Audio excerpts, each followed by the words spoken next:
Again, good morning, everyone. Obviously, Rabbi Pivlin and I, I'll say a little more than 20 years, know each other, and it's a pleasure to be here, especially to see old friends. I remember the days that the late Horace Beer and Professor Winter introduced me to Rabbi Price and the UTJ. I'm going back to 1996, just like yesterday. And I remember those years of being together with Rabbi Price and Rappaport and all the old friendies. So it's really bring back a lot of nostalgia and good memories, and my blessing and wishes to each and every one of our devoted colleagues that they should continue to strive and be successful in all of your Shlichut Kodesh, the holy, important job to try to bring our people and more close to the Almighty. And obviously my blessing also to UTJ and Morasha, that somehow we find our path to bring the truth, what is Judaism is all about, especially to the new generation to come. The subject of the book of thank you. The subject of the book of Iyov, the book of Job, it's a subject that occupied mainly Christians, because in Christianity, especially the scholarly Christianity, they want to deal with those painful questions of tzaddik v'tov lo rasha v'tov lo tzaddik v'ra lo, like the Rabbi Kushner puts it in a famous book, when good people somehow, I'm just to rephrase his title, have these challenges or hard life and vice versa. So dealing with the book of Iyov, book of Job, is the beginning statement. I would like to make some general disclaimers, because I don't want people to misconstrue this presentation by thinking for even a second that there is a shtei rashuyot, meaning that is like there is like in Hinduism there is a good God and a bad God, or there are two entities. Absolutely not. We believe in a monotheism, and we believe the God is the God of truth, and there's the different attributes to God, but it's the one God. Another important disclaimer is I call it the 7 points of the book of Job. If you want, you can write it down, because I think that will help us understand each other over this talk. It's number one, I'll say that the whole idea of Hashgacha Pratit, of the divine providence that involve in our daily mundane life, is the core theme for this book. Why I believe is very important for us as spiritual leaders of congregation, it's because the reality, we are serving a congregation that the majority of our attendants were not observant Jews. And this topic and these type of questions should be very lucid, very clear to us, because it comes up all the time. When you really want someone to commit himself, herself, not only for the daily minyan, but to be more active in the congregation, you need to give them more depth. You need to show them the Judaism is more than entertainment, and Judaism is more than kind of fun of Purim, or eating matzah on Pesach, or having Yizkor on Yom Kippur. And in order to do that, we have to feed them in a sense of instant gratification, which means we have to give them a simple foundation that they should feel connected to that. And therefore, a guy, just using as a name, Joe Austin, in a famous mega church preacher in Texas, they claim that he have 34,000 attendants to his services every Sunday. If you watch him, it's one sermon over the years. It's the same sermon, it's just different words, and it's basically words of hope and words of encouragement that repeat itself in different phases. So what makes him such a great preacher? I believe that the simplicity of encouragement toward the text, which not so much preaching but more applying this to their daily life, brings this attendance to come again and again, and also their family and friends. So dealing with the book of Job, I believe it's a good avenue to do it. So as we said, number one is the idea of the omnipresent living God, not transcendental, but living God. Number two, the book is more about God than about Job. Number three is very important because we're going to revisit this subject.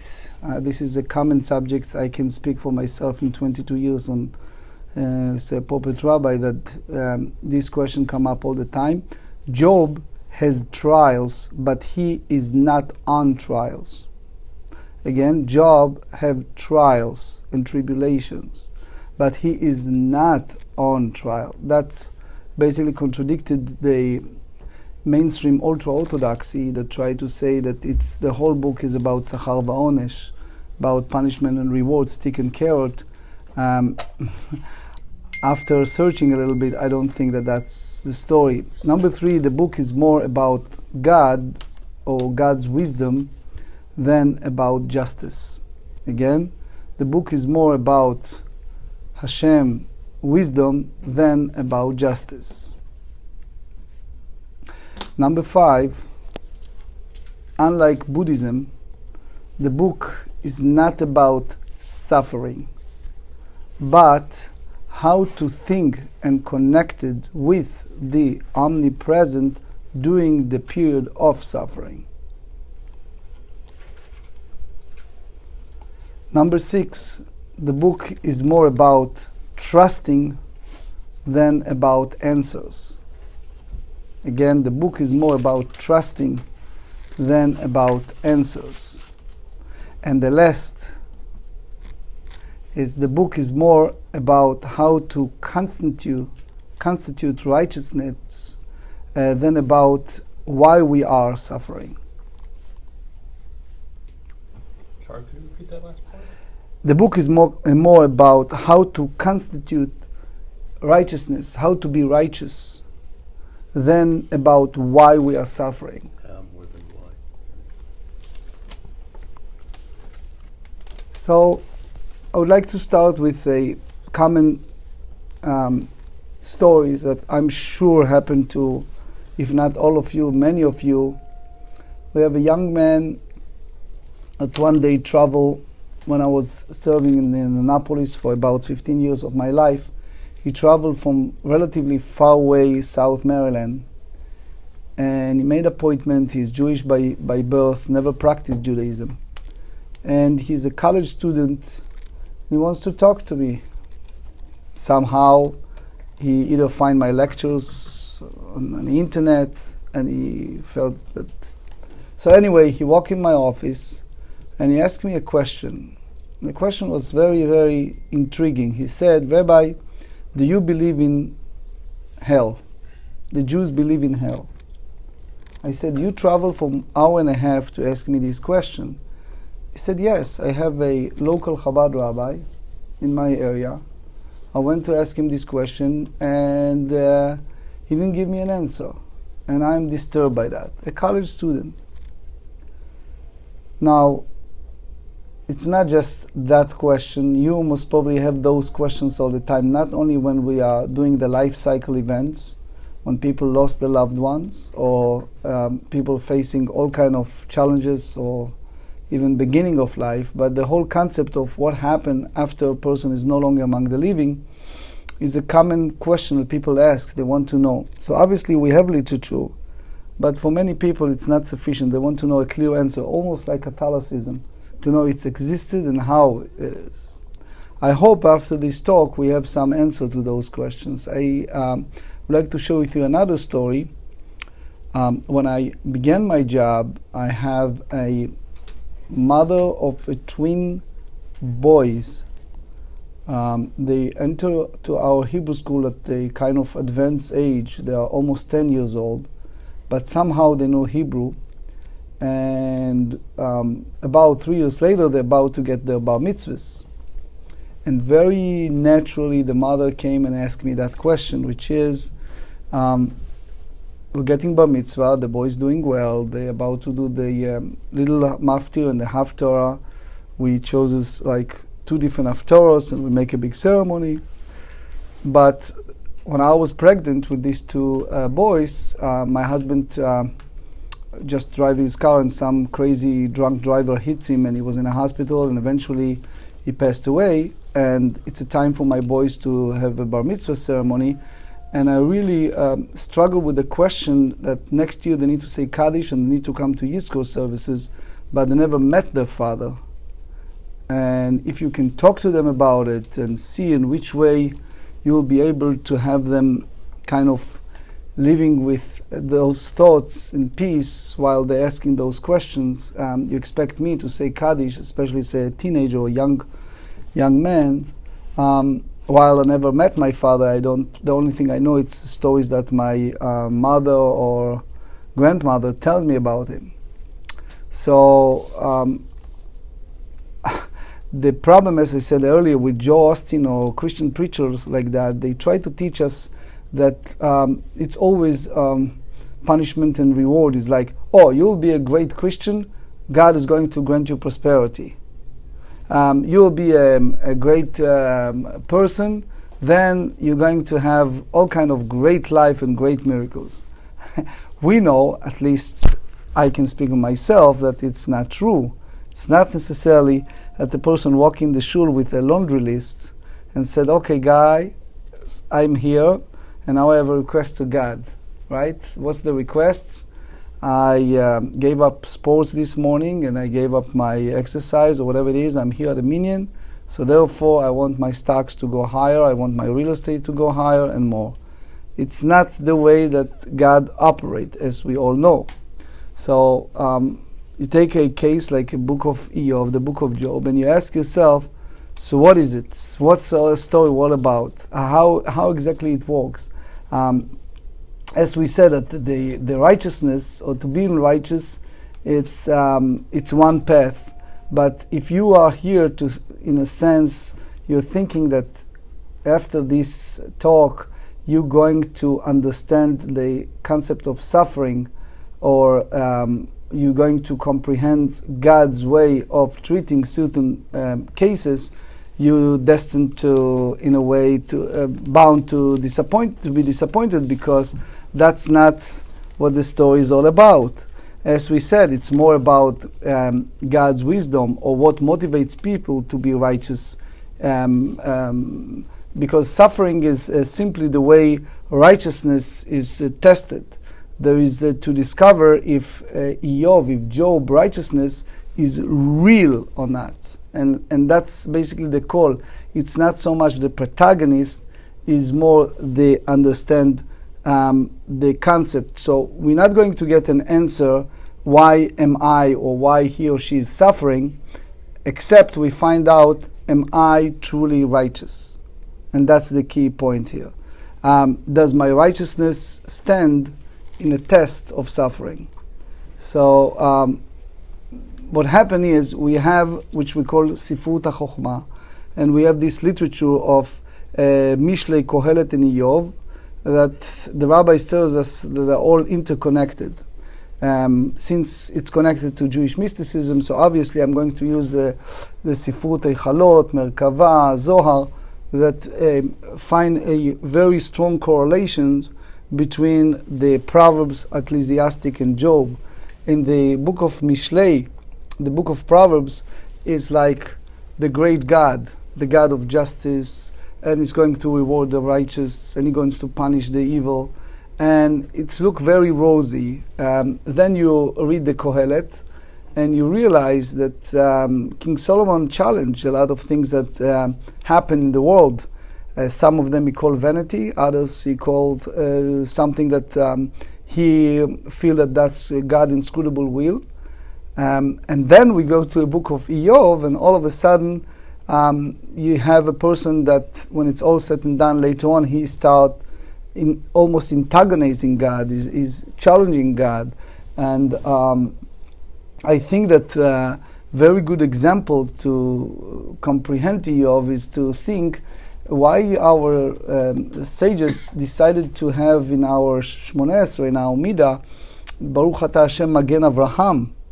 As you know, it's not Magen Noach and it's not Magen Eov, even in juxtaposition of the text, you see that they are all called in the text a person of sar merah, person, righteous person, blameless, stay away from evil, does the right thing.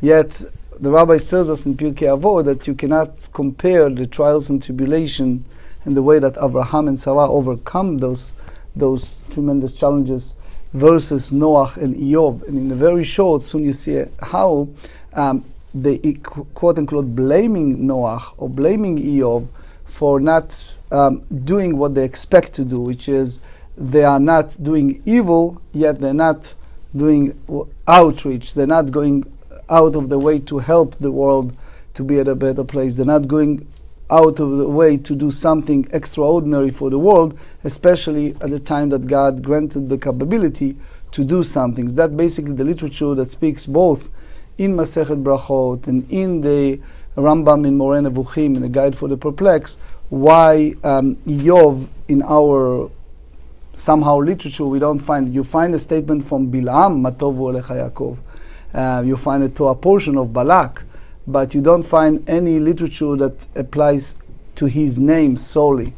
And while we're talking about names, there is another phase I would like to share with you before we go to the text itself, which is the idea of the authorship, or date and authorship. This is something that we all struggle all the times when people ask us these questions, and not always we feel comfortable to answer those questions. But I think my little suggestion to our great colleagues and friends is they should be truthful with the historical context, which is when someone asks you about author of a book, understand that they are thinking in a sense of literature, of copyright, intellectual property that we recognize in the modern days. Versus if you go 3,500 years ago or more, you talk about authority figure. You talk about authority figure that speaks, and that person have a scribe that use a parchment and ink or quill or something like that to write the divine words of that authority. And why is so important for us? First and foremost, it's because hearing dominant words. The hearing really dominates the words. And if people conceptualize that, their expectations will change, because then they understand that you cannot compare it to a copyright or intellectual property that we recognize in 2017.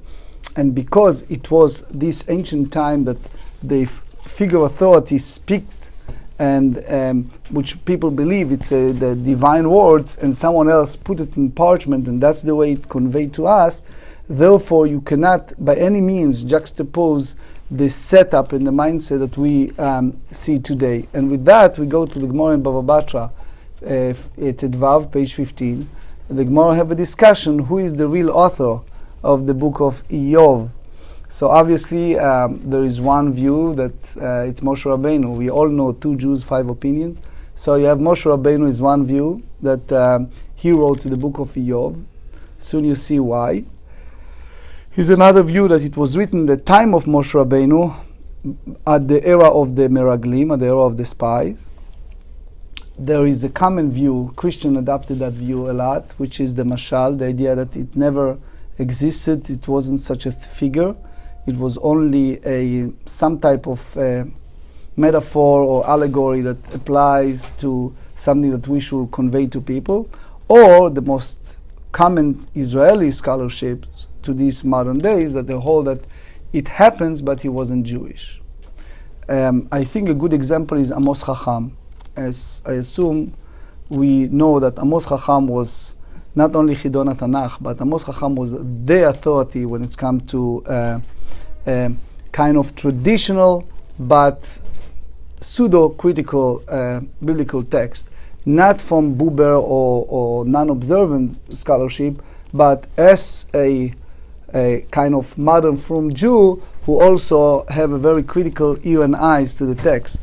So in one of his many books, Dat Mikra, in a Mavo, in the introduction, he dealt with this story of, and he brought the opinion, which I think is fascinating, holding that it was a real person, by that name, and he brings again a fascinating proof from the book of Yechezkel, chapter 14, that the text, I just give you the abbreviation of that text, they said about Dan'el, not Daniel, Dan'el, ve'Iyov betocha, heima betzidkatam yatzilu nafsham. Can you pass me the Tanakh, please? Thank you. So in that perek, if you give me a few seconds, I just want to quote it correctly. Mikra is? Amos Chacham. Amos Chacham, very important name and figure, not only in the Hebrew University, but also general great figure. So he said, I want to quote it properly since we have the Tanakh here. Excellent. So, chapter 14, verse 14. It's easy, in book of Yechezkel. So he speaks here in the text about righteousness. And he said, V'hayu shloshet ha'anashim ha'ele betocha. It was three righteous people there, Noach, Dan'el or Daniel, ve'Iyov, heima betzidkatam yenatzlu nafsham.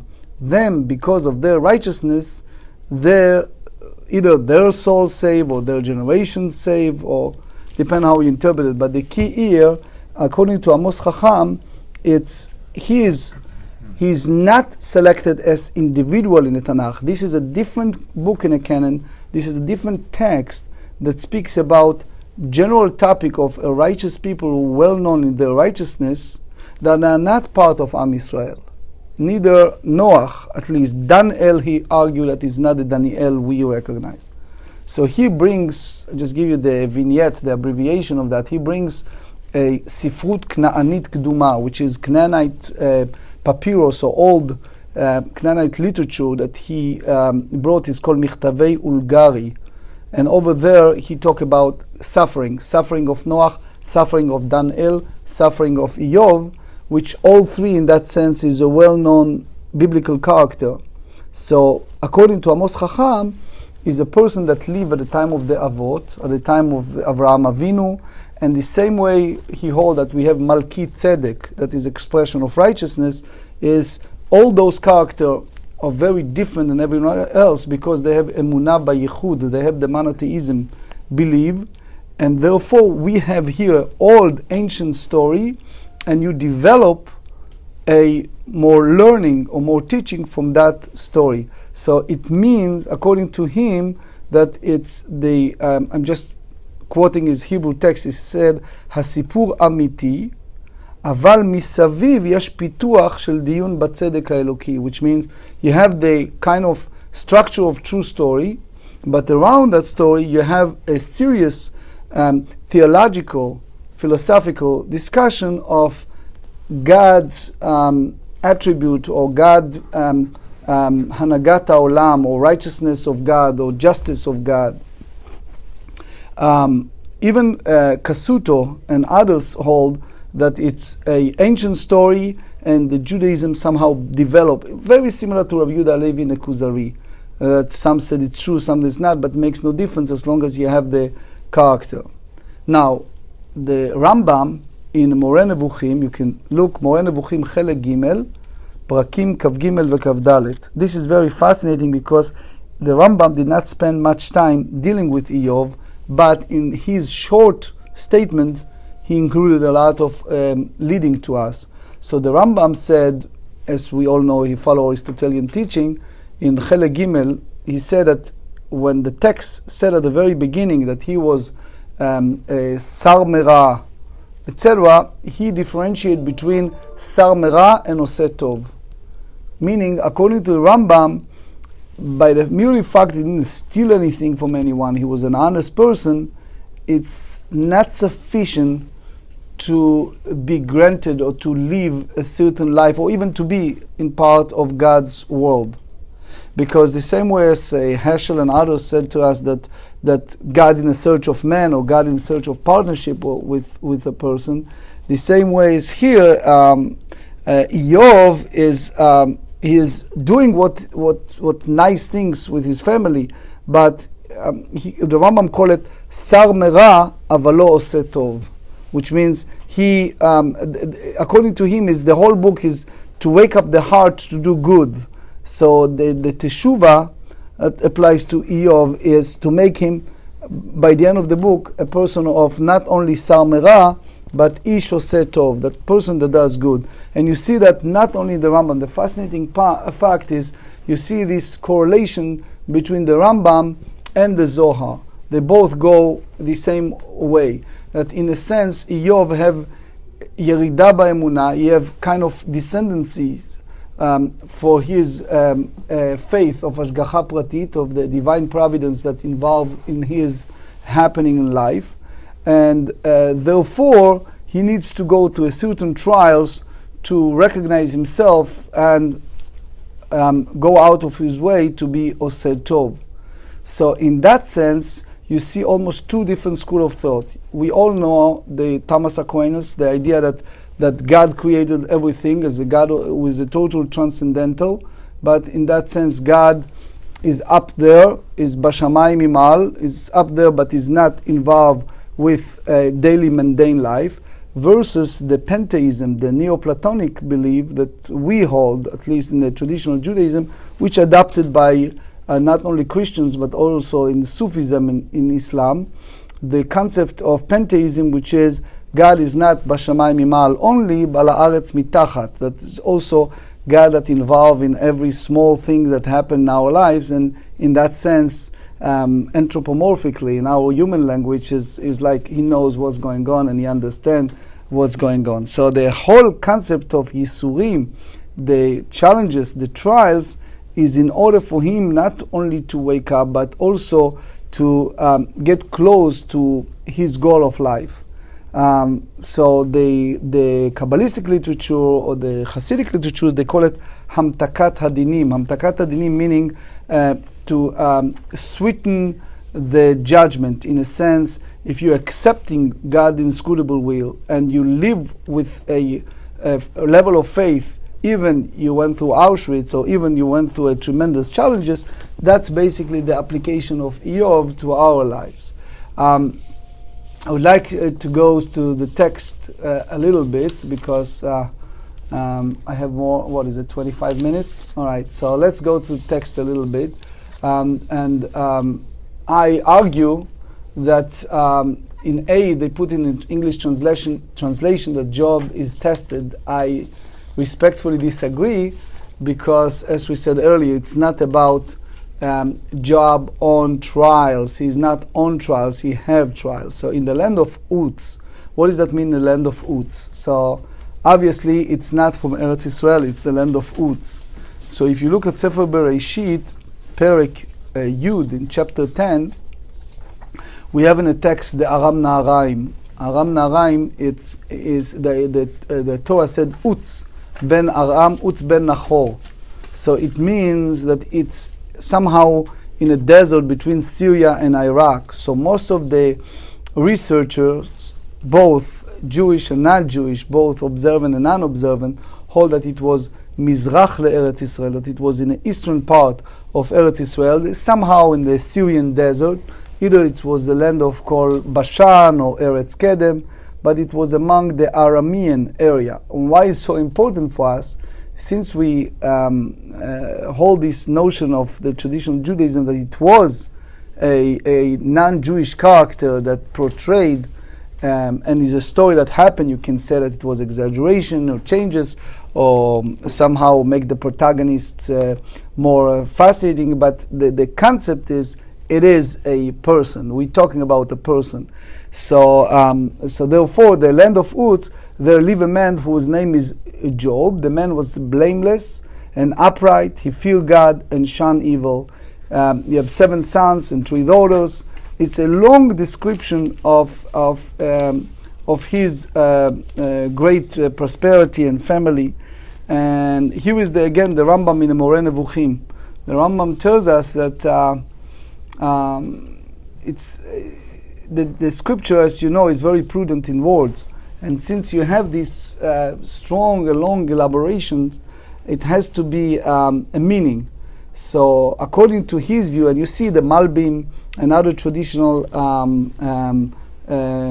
commentators hold, the problem is aseh tov. Why? Because they said his sons hold feast in their homes on the birthdays, and they will invite their three sisters to eat and to drink with them. When the period of feasting had run its course, Job will make arrangement for them to be purified. So the Rambam recognizes here a problem.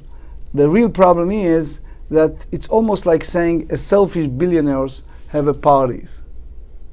So if you go, I just use as an example, you see the Hasidic sect, when the Belzer Rebbe or the Tzanzer Rebbe or the Skver Rebbe have a big chasene, so they have several long tables for all the poor people. It's always Sudat Aniyim, it's always very common.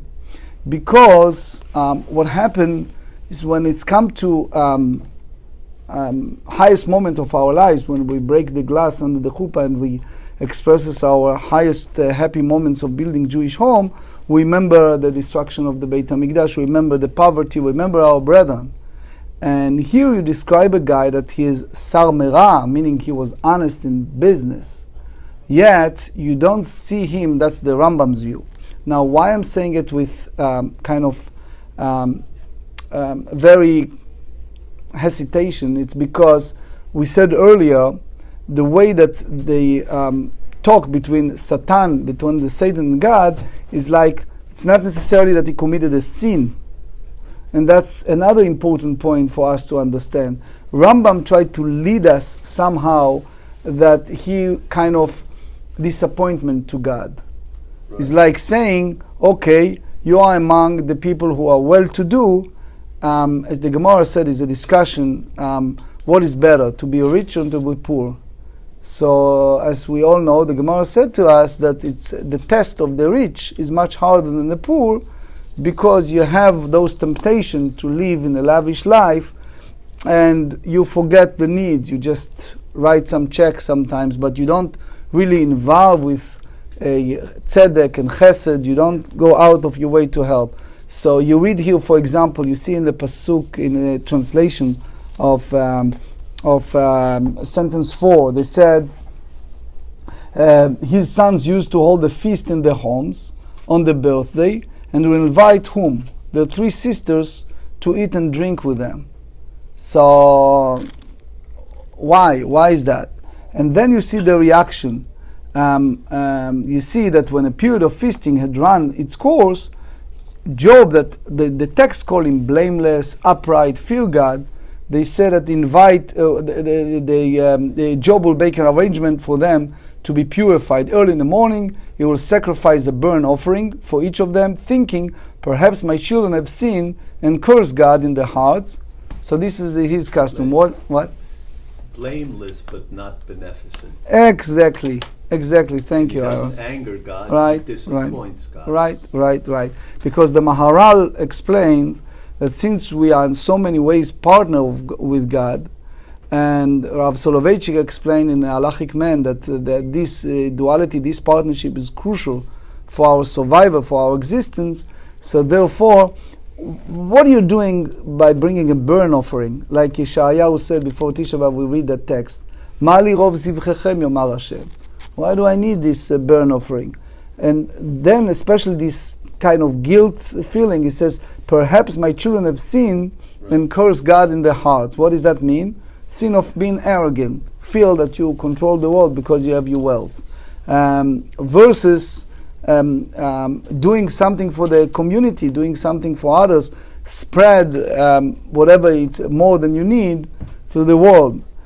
So between the first pasuk to pasuk vav to sentence 6, it's almost like expression of average modern days behavior of or somehow the way we stigmatize most of the people who are well-to-do.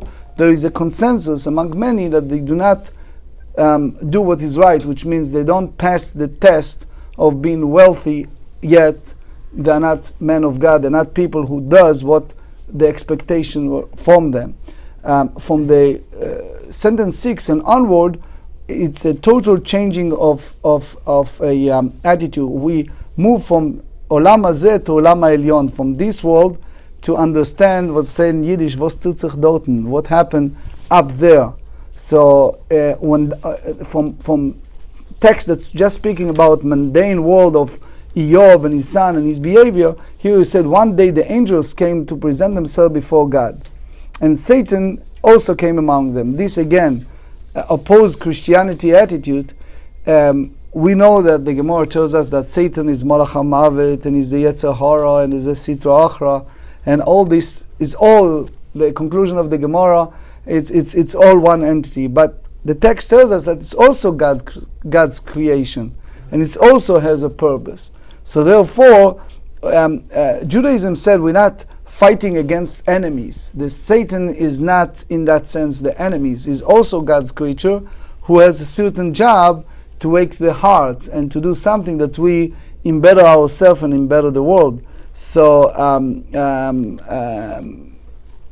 the way that it's described here, that the angels came and present themselves, and Satan came, and God said to the Satan, where are you coming from? And he's telling him that he is traveling around the world, and he sees Eob,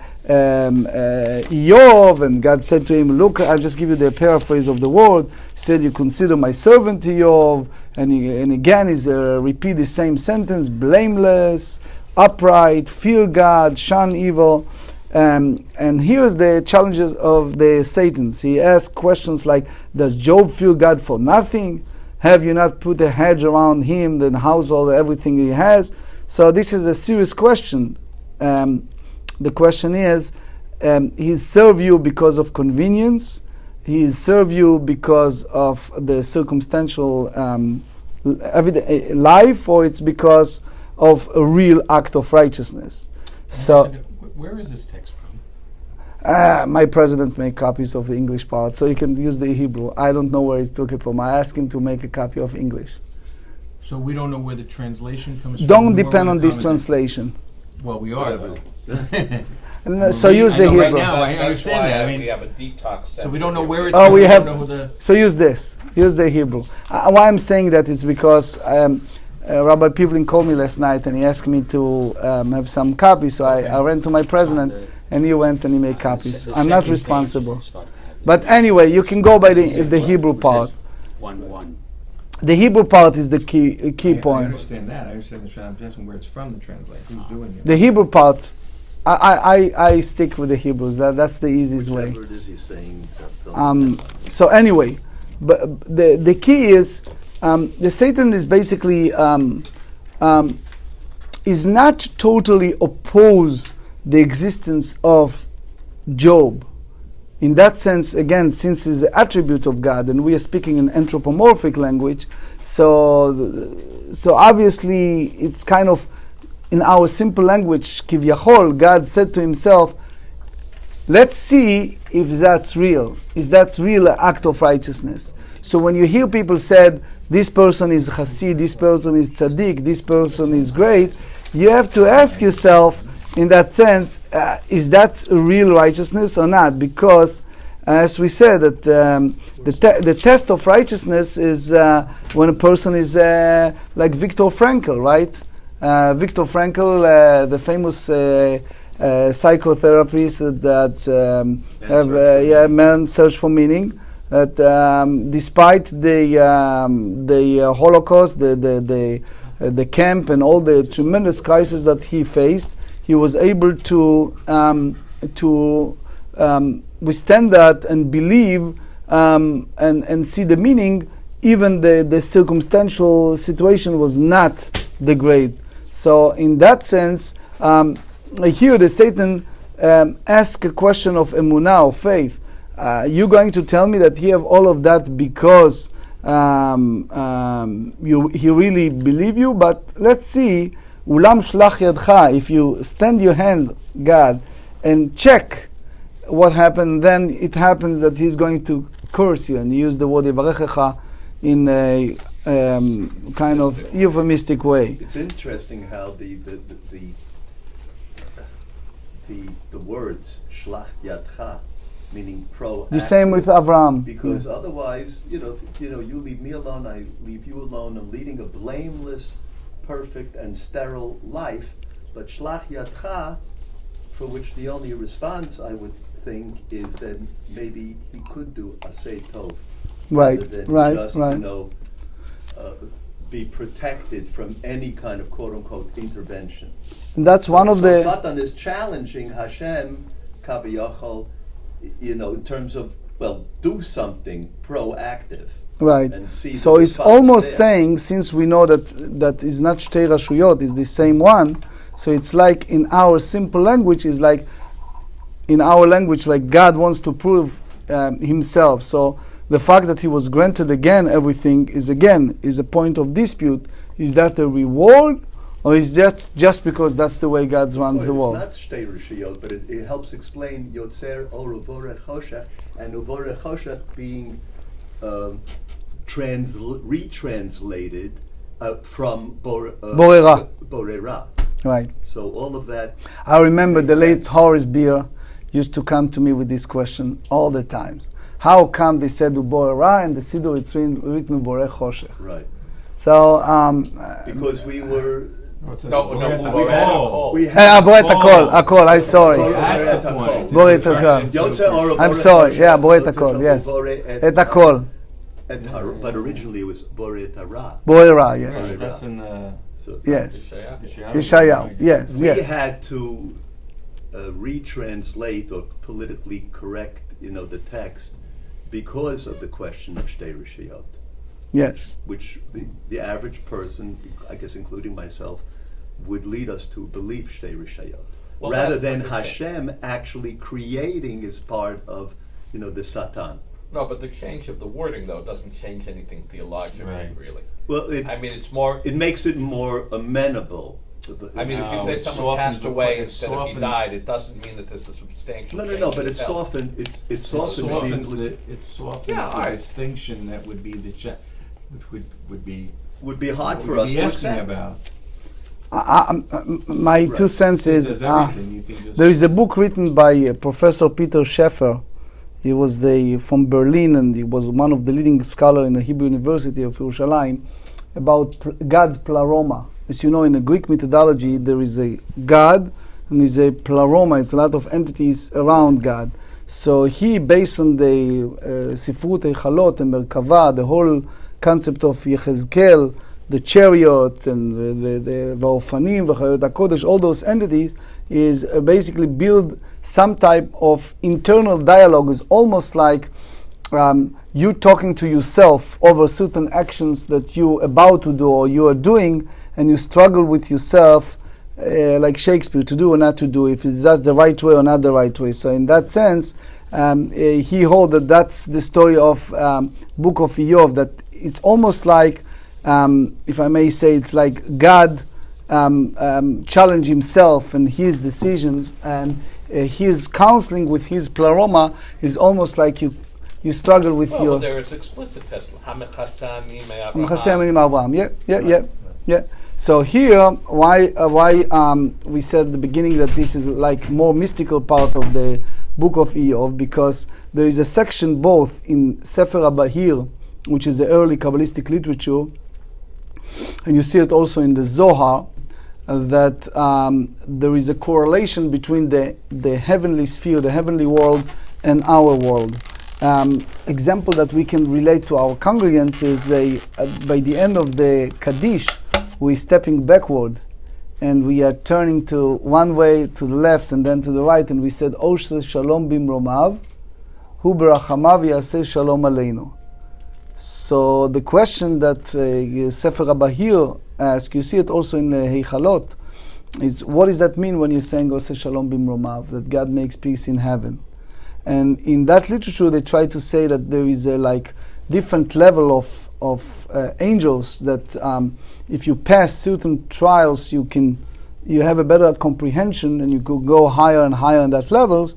And when it's events in our mundane world, is a reflection of events that happen above. So almost like saying in the Arizal literature, when you see, God forbid, the earthquake or tsunami, is a result of the ministering angels have some dispute, and you have the reaction in the world below, which when people ask, like, I'm saying Kaddish or I'm saying a prayer, and you tell me that the neshama should have aliyah, right? The soul should be a gute bete. So it's almost like saying Misheberach, that is the idea of a theology, of kind of correlation between our prayer, which we believe as a traditional Jews, that there is a power of our prayer, and correlation between us here and the world above, and vice versa, is core of not only Kabbalistic literature, but there's a core of the idea of Book of Iyov. The meaning that eventually, when all said and done, you read how at the first 2 chapters Iyov still kept his believing in God, even he lost everything. He lost his family, he is in a tremendous loss of his wealth, and his physical situation getting worse and worse. And the first 2 prakim he still kept a great faith.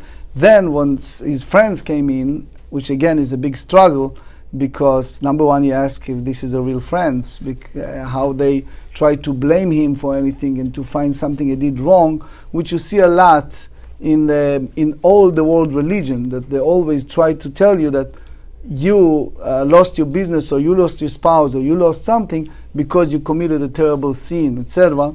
And that's a common, ancient, almost primitive interpretation of events. I personally always oppose this notion, because I just said simply I don't know. When someone asked me why Holocaust happened, I said I don't know. Why 1.5 million children die in a Shoah, I don't know. Why things happen. You remember that preacher, I forgot his name, that tells us that the destruction in New Orleans is a result of Gush Katif. And people always try to correlate events or things that connected between something that God of anger punished. It's the literature of Hinduism when they talk about the female Vishu, that the female god that punished the wickedness, is putting our religion to such a low level of thinking that is like it's always correlate between the two. We don't think that way, especially not in the way Kabbalistic literature takes the Book of Iyov. What they try to tell us is like we have the 13 principles of the Rambam, which after Shachri some of us said, and in the principles they said, Ani ma'amin, as the Rambam said, when he said, I believe with complete faith, it means that I can prove that that is true. In a sense, in my limitations, I can prove by merely fact that I'm passing that test, which Iyov, at least the first 2 chapters, passed the tests. Later on, he challenged that. But you see the whole dynamic is appropriate now. We're getting close to Yamim Noraim, is a Cheshbon HaNefesh. And the question is what a person does with the self-search, when you take an inventory of your life. Is that bring you closer to God, or the other way around? Because in comparison between Iyov and Abraham, Iyov almost reached the point of being rebellious. He almost reached a point of merida.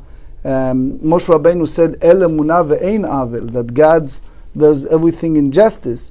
Iyov, when he was so hardly handled all the crisis, he reached a point that he was embittered. He started saying things that almost inappropriately. Was that because of what happened to him, or because of the insensitivity of the people who were trying to comfort him? Wait, what do you mean almost? Didn't he get to a point where he says, curse the day that I was born? Yes, but the question... They didn't curse God, which was the... okay. They cursed life. Yeah, I try to stay positive. I try to say that he was... Positive, when you call him... No, let me explain something. Yeah. When you use the term blameless, Yeah. Again and again, shunning fear, man of God, and you describe him in the first introductory chapter as such a man of God, and that's the way we comprehend this character, it's very hard for people to get the protagonist as a person who, we call him just a great man by God, and God said no one in the world is the same as him. All of a sudden he cursed the day that he was born. So I humbly think that when you convey this message to people, you have to be careful. I'm not suggesting that. In fact, I want to just take you up on something. Sure, I think we all probably, on one way or another, tell people we're not assigning why you're suffering, that we could sort of detect that unless you have such a clear and convincing, if you're going to drink and drive, it's going to do that. But it's not like it's only outside of our. How do you deal with the Masachet Brachot, where it says we have Yisurim? The first thing you have to do is look at your take Cheshbon Nefesh and what you did, and if you didn't do that, then you have to study more Torah. So it's putting even more. That's the issue, and it's only if you go through that process by the end that the Yisurim Shel Ahava. Also, I mean, the numerous accounts in the Torah, whether it's being in the Tochachot and so forth, where you are told, just as you opened up, if you, Im Shamot Tishma, right, Tishmu, right, boom, if not. No, you're leaving out the important vav. Shamot Tishma'u. Yeah. Right. Well, I said if you want to take the collective sense. Yeah. So, and I'm familiar with this. I mean, I spoke on this just on a separate issue. I mean, Rabbi Yaakov's statement, which is really powerful because he's the one who says there's no reward for mitzvot in this world, which is, how radical and how powerful that was. The circumstance of what he must have seen to be able to say such a thing. But I guess it's hard for me to believe that we're not saying that it's a piece of our own religious tradition, but you have to be a little nuanced with it. You have to know how to apply it and how to be sensitive to it. I mean, you didn't even mention the person was in Ma'alot when he didn't have the mezuzot up that said that they were all shot, right? Wasn't this I don't know which of those. But they're guilty of selective. I understand. That's my point is that it's better not to get. You can't. On one hand, you can't avoid the subject that without accountability and responsibility. And what are we really talking about? So I have some suggestions. How do you personally define somebody else's accountability? That's my. I have another 5 minutes, right? Sure. That's my suggestion. I'm sorry if I went. It's okay. So I have some suggestion. What Rabbi Gordon mentioned is something that many of us and people of other faith struggle, which is how to respond properly, not to feel like this young man that he went for an hour and a half to see me because the Chabad rabbi did not give him a straight or clear answer. How you answer properly. I would like to show you maybe 1 or 2 examples which I think that illustrate what is all a statement we made earlier, that the book is not about justice but about God's wisdom. First example is a well-known tale about a fellow that celebrated his 100th birthday. And he was strong, still running, still operating like a young man.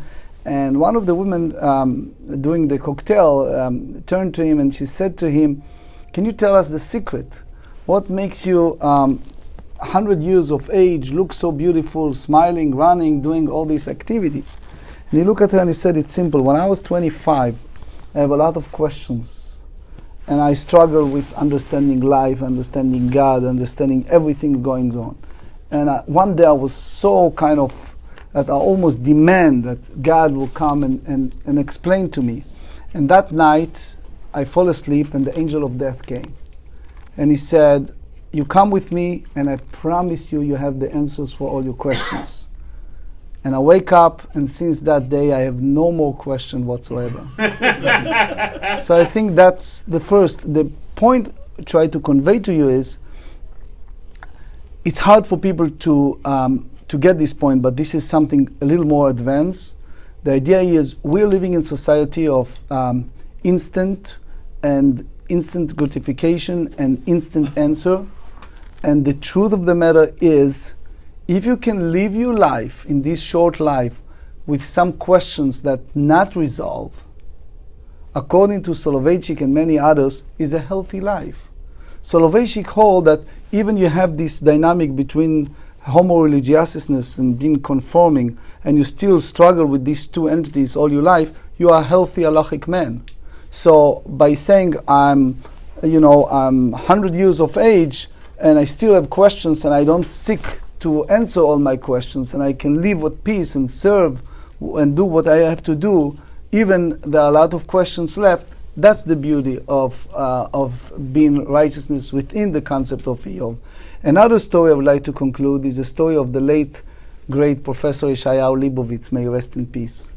So I have the privilege to be in his class one semester, and one of the professor, Rivka Schatz, may she rest in peace, also was a great Hebrew literature professor and the world scholar. So either her I don't remember, it was a daughter or son, involved with the accident, and we all pray, religious, not religious, because that child was in ICU, and for a long time, it was like a week and a half, we all pray hard. And one day, at the middle of Professor Leibovitz's class, she just opened the door, typical Israeli, walk in the room, start hugging everybody and screaming, thank God, thank God, thank God. She opened her eyes, thank God, she was great. And Professor Leibovitz was standing holding his stender, and like like a typical German Jews, not moving right to left, just standing there, cold, freezing cold. So when they finished hugging and then kissing, she ran to him and she was holding him and says, Professor Leibovitz, thank God, my daughter opened her eyes. And he looked at her and he said, Rivka, do you thank God the same way if everything turned around the other way? Do you going to thank God when things turn sour, the same enthusiasm and happiness as... And in Israel you see a lot those Israeli football teams, they go to the kotel and thank God when they win the games. And I always ask the question, why you don't do that when you lose the game? The concept of God is there, and God have you in the palm of His hand, and He's always going to grant you your wishes, etc., and He's a great God. It's something that maybe is good for elementary school or for kindergarten, but as a mature adult, we have to pass that and to understand that that's not life was all about. What life is all about is, as we said earlier, to believe one of the 7 concepts that I showed with you at the very beginning was the idea that God is, the book is not about trusting God, it's more about, it's about trusting God more than about answers questions. Right. The book is not about suffering, but what constitutes righteousness. The whole mystical aspect of the book of Iyov is, as the Arizal put it beautifully. The Arizal said that, as we all know, part of literature of the Arizal is the belief of transmigration of souls, or believing of the coming back to life before the Mashiach time in order to rectify past life, which, by the way, Christianity took it at heart with their concept of reincarnation. And obviously we don't know and we don't understand, but if you see a lot of phenomena that is above your understanding and you're questioning, that's the beauty point, that's the Viktor Frankl point, that's the whole idea of the Book of Iyov, to be able, as God took Iyov and show him the world from different perspective, he did not dare to give Iyov any answers to his questions. So not only is Job not on trial, you're saying God is not on trial. Correct. Right. God is not there to answer your question. God is not there to justify his deed. That's the end of the book. That's it. Where right. were you? I have a question. What would you have done? I'm going to shoot back. You liked what the reaction of Professor Leibowitz? I think that's a very beautiful, deep idea. I understand. So if you are now the one, you were in his position, and she comes up to you. I don't think I behave like that. So this is what I want to say, something, the distinction. When somebody has a bracha from the Kadosh Baruch Hu, and they're rejoicing over it, this is the time to hug and to celebrate. You want to talk about theology afterward? You talk about theology afterward. So you can't, we do, obviously. When do we do this? We say Baruch Dayanem at funerals. We take Rabbi Meir's teaching of Hashem Shema Varchim Ala Tov, right? Kach Mevarchim. So the issue isn't just, it always makes me, the philosophers make me nervous. They look at a world as if there isn't, you can sort of just put this out there in a series of logical statements, and you've gone, and we need the philosophers. We need them. Heschel says that we need the philosophers essentially to correct the excesses of religion. They keep it honest, and if they want to give me a dose of honesty, but there's a time and place to be able to celebrate or cry with people, whatever it is, without pushing their buttons about their theology. I think it's a fair critique. It's based on time. I'm guilty. Right. I don't think Leibovitz would recommend his own response at a time either of Simcha or especially of Shiva. So in defense of Leibovitz, we should be reading and understanding Eov before any chas v'shalom tragedy. So I accept and am very, very grateful for everything that you spoke of. It helps me understand Eov in a much, much better light. But of course, Seth, I'm not going to apply, the time for teaching Eov is not during Shiva. Correct. If that's your point. And what Seth is saying, it's also not in a bris. And even Leibovitz would know, would be able to laugh and cry when something of, but what happens? you know. By the way, I couldn't help but thinking with Eov and talking about the brothers and sisters dining together. If you had that scene in the Leibovitch household, so Yeshayahu with his sister Nechama getting together over. Who taught me? I had the privilege of studying with her as well, and that would have been a very interesting to be a fly on the wall. Yeah. In a similar situation, you have. We note a month or so ago the passing of Rabbi Meir Zlotowitz, the co-founder of the Art Scroll Empire. Right. One of my students in my Wednesday morning shiur in the kosher Italian restaurant in our community, her late mechutin was Rabbi Bernard Zlotowitz, a very prominent Reform rabbi and brother of Rabbi Meir Zlotowitz. Oh. So it would be very, very interesting to have some of these sibling gatherings, and I'm sure the conversation would be animated. I got a last question. Yes. So what did you tell the guy? The guy who came up from South Maryland? I said to him, did he tell you that the Talmud have 5 answers to that question? He said no. So one day I met this Chabad rabbi in the Chasene. So we talked and I said, you know this guy, etc. He said, yeah. I said, you know, he was disappointed. He traveled to me and he asked this question. So he said, I didn't think he's serious. I didn't want him to bother me much. So I said, you almost miss a soul. He didn't want to be bothered. Because this is a young man that asked this question, and basically we try to say that we are not Catholicism, we're not in that, but obviously I present to him all these different views in the Talmud, and I said, in Judaism you can pick and choose in that sense. You have 5 views. Was he satisfied What was with your his? answer? I think so. Maybe. But this Chabad rabbi, I'm convinced, did not hear what maybe your Bubby and my Rebbe, I'm sorry, it wasn't Chabad, told me, Finakasha start minish. Yes. You understand? Mm-hmm. Yiddish. Finakasha start minish. Rebbe, I got this. Finakasha start minish. No. So you live with the question. Meaning you can live with the question, and sometimes you're mechuyev to live with the question and not to come up with the quick, facile, snappy answers, because in other words, from a simple, facile, Rabbi, is there hell? Is there hell? Yes, my son, there is hell. That can kill your faith. That can kill your faith. We got to live with the question. That may be one of the lessons that I'm gleaning from your presentation. Also, as a way of Kohelet, I think the pasuk is in Kohelet, which in a way is a commentary on your point. Forgive me if I quote it incorrectly. Ein tzadik ba'aretz asher yaseh tov lo yechta. So let's do that. What do you mean? There can ein tzadik ba'aretz asher yaseh tov lo yechta. Suppose you take out asher yaseh tov. Ein tzadik ba'aretz shelo yechta.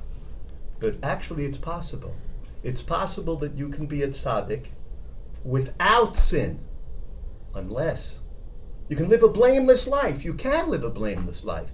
That's why Kohelet said, "Ein tzaddik ba'aretz asher yaseh tov v'lo yechta."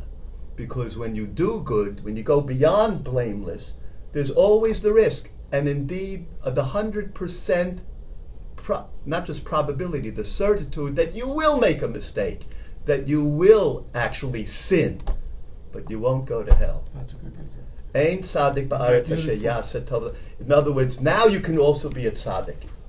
Even Eov could be a tzaddik once he commits to do something good. That's the dilemma of the judge and the surgeon, the doctor. If Right. you're going to actively heal, if you're going to Hands off, do no harm. Right. you can do harm as well when you do it. You can't just live without doing that. Right. I just wanted to leave us as first of all, thank you to Moshe for a Moshe, very thank stimulating you. and thought-provoking presentation. One thing that caught my eyes when you mentioned as one of the initial 7 points that Job has trials, but he is not on trial. I never researched to find out whether the itch that I was trying to scratch had been addressed by anybody before me, but whenever we get to Pirkei Avot, the fifth parak, and it says, Asara nisyonot nitnasa Avraham Avinu va'amad bechulam lehodia kama chibato shel Avraham Avinu. I always got stuck on the second half of that ma'amar. In other words, that Abraham was given, overcame, or he was tested on 10 separate occasions. He overcame them all. Lahodia kama chibato shel Abraham Avinu. We tend to translate it to show the degree of our father Abraham's love for God. But the grammar lends itself to exactly the opposite thing, that it could refer to God's love of Abraham. That we sometimes leap to think that if God keeps us out of any serious trials, that he's doing us a favor. That's not self-evident. It could be very well that the untested life is a much more shallow existence. And my tentative proof of that... No, but I'm thinking of this. If most of you were to be forced at this moment to sit down and write your autobiography, wouldn't it be on some level, if I can speak generically about the group, that you were here and you somehow were able to overcome X, Y, Q, and Z? I mean, it wouldn't be that I started life in the penthouse and worked my way down, right? It was that there were early obstacles, maybe it was financial struggles, maybe it was health struggles. The things that we overcame in life become the most dominant part of our personal narrative, and the part of which we tend to have the most pride. So, but would we still choose them if we had the choice? We might not choose this test over that test, but again, our heroism, if I can use that term, emerged out of things that were handed to us over which we did not exercise choice. We exercised the choice of how we would respond to it, of Exactly. course. And nobody ever filled out a job application for hero.